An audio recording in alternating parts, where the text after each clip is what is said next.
अभिलाष यादव जी, भोपाल से।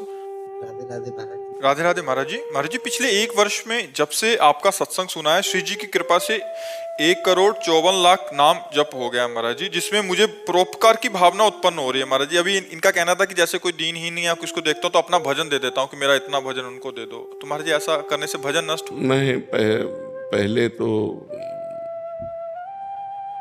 अपने लक्ष्य तक पहुंचो पहले, नहीं तो बीच में ही लुट जाओगे।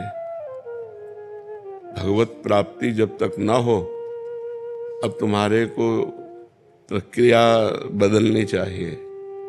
जो भजन करो वो भगवान, जो भजन करो वो भगवान को समर्पित करो। जिसको दीन दुखी देखो तो तन से धन से सुख पहुंचाने की चेष्टा करो और मन से भावना करो, भगवान आप तो परम उदार हो, आप इसे ठीक कर दो। भजन भगवान को दो, प्रार्थना भगवान से करो।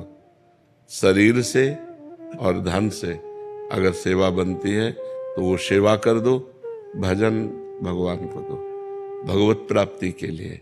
जब तक भगवत प्राप्ति ना हो जाए तब तक भजन खर्चा करने का बिल्कुल अधिकार नहीं जी, रखना। उस समय मन बहुत द्रवित हो जाता है। तो तन से सेवा कर दो और मन से प्रार्थना कर दो। आपका भजन तो थोड़ा है ना, और भगवान अपार करुणा सिंधु हैं, तो हम प्रार्थना करते हैं कि भगवान इसके कर्म को आप नष्ट कर दो, इसको सुख प्रदान करो। हे भगवान, आप इसके दुख को दूर करो। ये तो हर भक्त विनय कर सकता है। तो विनय करना, शरीर से और धन से सेवा करना, भजन को भगवान के चरणों में समर्पित करना, वो सिर्फ भगवत प्राप्ति के लिए है। हमारा जन्म साधन धाम मोक्ष कर द्वारा, हम भगवत प्राप्ति के लिए भजन करते हैं। और दूसरी बात है, सब रूपों में भगवान है।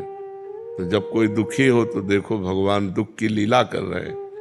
तो हमसे जो बन सके हम तन मन धन से सेवा कर दें, लेकिन भजन भगवान को दें।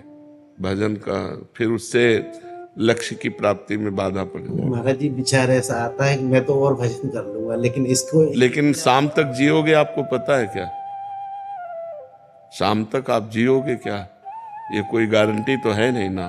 तो पहले हम अपना कार्य करते हैं मनुष्य जीवन का, पहले अपना कल्याण करें, अपने को भगवत प्राप्ति करें। तो जब आप भगवत प्राप्त हो जाओगे तो वासुदेवा सर्वम, कोई जीव बचा ही नहीं है, सब यही अनुभव हो जाएगा। सिय राम में सब जग जानी। तो नाटक मंच पर दुख सुख का नाटक कर रहा है, वस्तुतः वो परमात्मा है, ऐसा ज्ञान हो गया तो ये वृत्ति भी चली जाएगी। समझ रहे ना?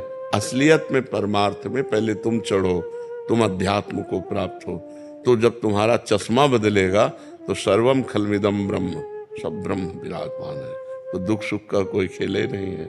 माया में दुख सुख होता है तो जागृत में मिट जाता है। ऐसे ही जागृत का दुख सुख ज्ञान में मिट जाता है। जब आप ज्ञान को प्राप्त होगे, भगवान को प्राप्त होगे, तो न दुख है न सुख है, वही सच्चिदानंद परमात्मा स्त्री पुरुष रूप धारण किए हुए लीला कर रहा है, ऐसा अनुभव आएगा। तो अपने भजन को भगवान को समर्पित कर।